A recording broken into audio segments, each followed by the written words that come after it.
pronouns are she, her, her. I use she and her pronouns. I am Legal Services Program Coordinator at Rainbow Health.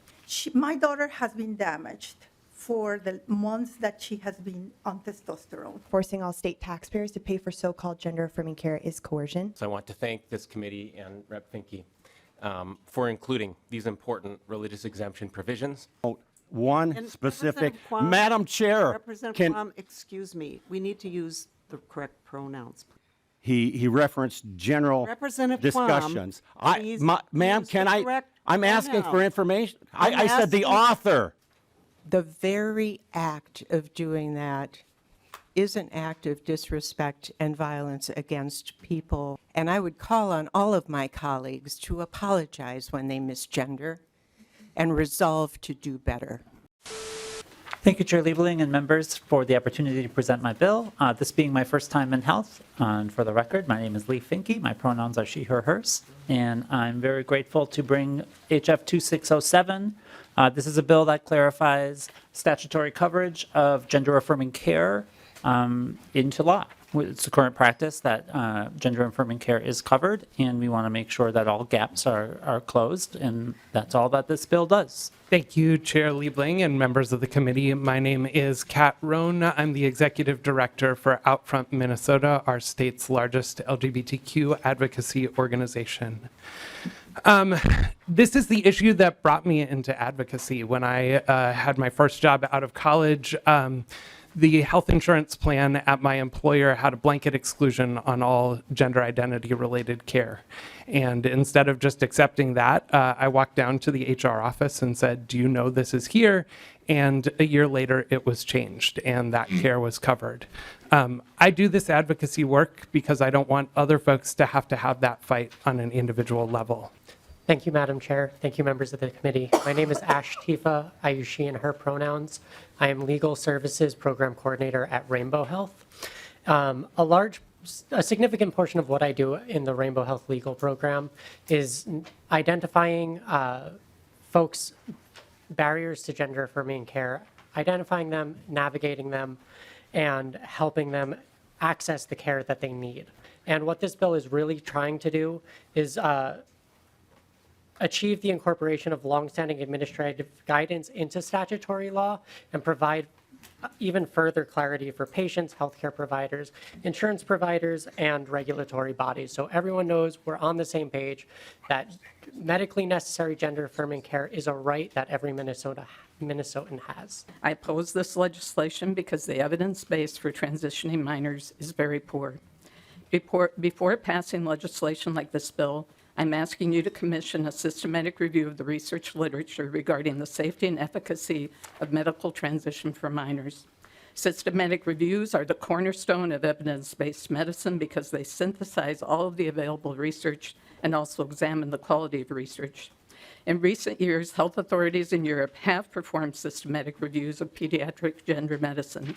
As a result, Finland's health authorities call the gender reassignment of minors an experimental practice. Swedish health authorities say the risks of treatment likely outweigh the benefits. And in England's NHS banned the use of puberty blockers last month. Even the medical associations that endorse medical transition treatments for minors acknowledge the evidence base is poor. Based on the language of this policy, one might assume that the medical community globally has consensus on this issue, but that's not the case. Last year, a Forbes reporter noted how longitudinal data collected and analyzed by public health authorities in Finland, Sweden, and England have concluded that the risk-benefit ratio of pharmaceutical and surgical interventions for youth in this way ranges from unknown to unfavorable. The reporter shared that Finland, Sweden, the UK, and Norway are shifting toward a less medicalized approach that addresses possible psychiatric comorbidities and explores developmental etiology. When we consider this division, forcing all insurers to pay for this is misguided, and forcing all state taxpayers to pay for so-called gender-affirming care is coercion. Children cannot give informed consent on treatment that alters or potentially removes their sexual or reproductive health. Thank you. I ask for a no vote. Sadly, being a nerd and a second-generation immigrant wasn't considered very cool in middle school. So she experienced long-lasting bullying, exclusion, trauma, resulting in several mental health conditions. She secretly... I'm going to have to ask you to wrap up your testimony, please. Yes.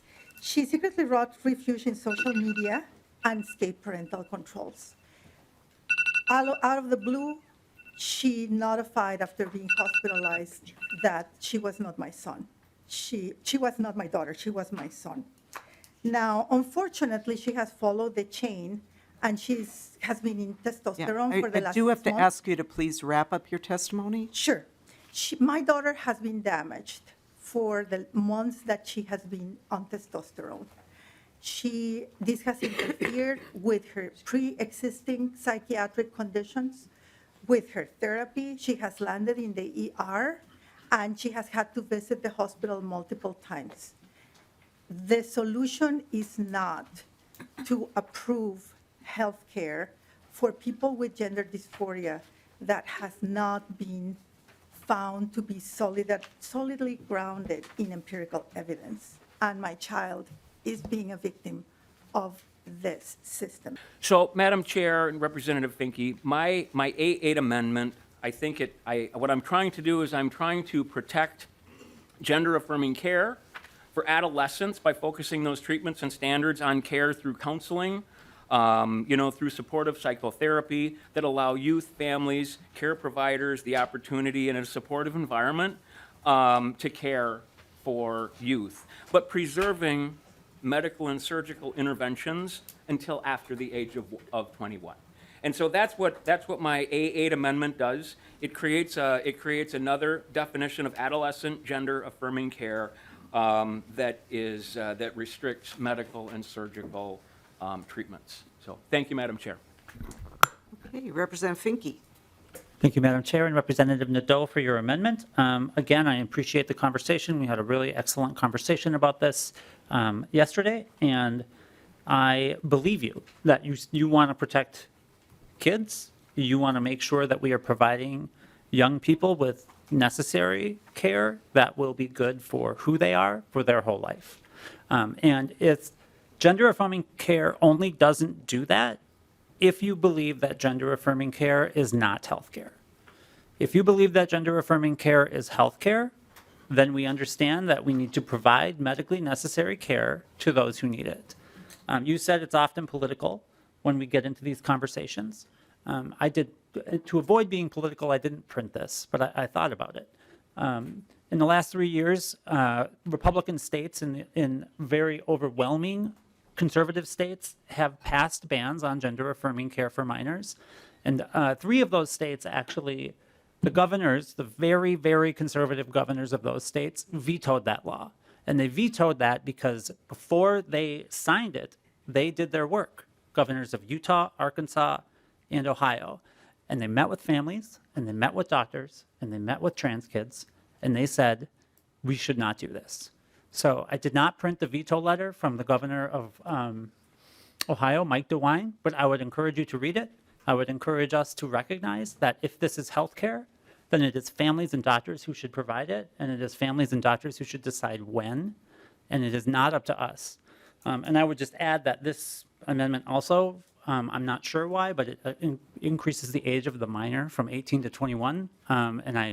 Other states are increasing it to 25. Other people are just going after adults. And we're seeing the scope creep of attacks against what, if you don't consider health care, you can do what you want. But this is life-affirming health care. Can the author tell me what specific scientific studies you used to, refine and do the background and do the language for this bill? Representative Finke. Thank you, Chair Liebling and Representative Quam. Yes, I used the research that was done by every major medical organization in the United States, as well as the WPATH internationally. There is no medical debate in America's medical associations about the necessary quality, medically necessary gender-affirming care provisions. There is debate about it, but every major medical organization recognizes that gender-affirming care is necessary life-affirming health care and should be provided. Well, the answer, the author didn't give an answer. He dropped into a political diatribe didn't note one And specific. Representative Quam- Madam Chair, Representative Quam, excuse me, we need to use the correct pronouns, please. okay, the author did not answer the question because the author gave no, how should we say, scientific study. He referenced general Representative Quam, discussions. please Ma'am, use can the I? correct I'm asking for pronouns. information. I'm I said the asking- author. I said the No, author. Okay, no, Madam Chair, let me go on. There was a testifier that made a slight error in the statement when they said that the UK allows clinical trials. The actual UK allows only approved, pre-approved clinical trials. But looking at actual scientific studies, like a 15-year-long longitudinal study over thousands of children that had gender confusion, they questioned their gender. The vast majority by the mid-20s no longer, that disappeared. My concern is, have you had chance to read this information and what it does to our underage 21 years and under, especially 18 and under? Have you been able to read that? Representative Finke. Thank you, Chair Liebling. I'm sure I have not read that endocrinology journal article that you found on the internet. Representative Keel. Thank you, Madam Chair. It is a journal that they put out from clinical, it's a journal of clinical endocrinology and metabolism. Can't even say that word. But my concern is that we're only looking for certain information to affirm what it is that we want to do. I understand the medical coverage in this. However, I would have real concerns about not knowing the detail of what I would be asked to pay for, much less take care of my child. I want to note that parts of the conversation have been, this is not about adults. We want to support adults to live their best life, live who they are. And I want to remind us that harmful disregard of someone's preferred chosen pronouns directly conflicts with the message that we want to affirm people and let adults and encourage adults to live their best lives. Further, I want to say that gender-affirming care for all ages is a range of treatment. It's a range of choices they make, from clothes, from name to hair, and yes, pronouns. And when we misuse pronouns and when we intentionally or deliberately misuse them or choose not to be careful, we're sending messages to our kids also that we don't care how they're seeing the world and we are willing to do them harm. And the very act of doing that is an act of disrespect and violence against people, regardless of who they are. I personally think that when we misgender people, and yes, I do it sometimes, it's a habit. I apologize, and I work to do better. And I would call on all of my colleagues to apologize when they misgender and resolve to do better. Thank you, and I'm sorry, I missed Representative Smith, so. We have heard one member refer to other operations as normal, reflecting that this is in some way abnormal, which it is not. One member refused to use correct pronouns, and when corrected, would still refuse to use them. The author's competency has been called into question time and time again, and I can assure you that she has done the research and has shown time and time again that she has done the research. I will say that, my experience here has probably been different in terms of how people are or are not good about what they disagree with. We can disagree about what it means to make policy, but this is not a question that I'm willing to entertain disagreement about whether or not trans people should have access to their care. With that, House File 2607, the first engrossment as amended is laid over for possible inclusion in the omnibus.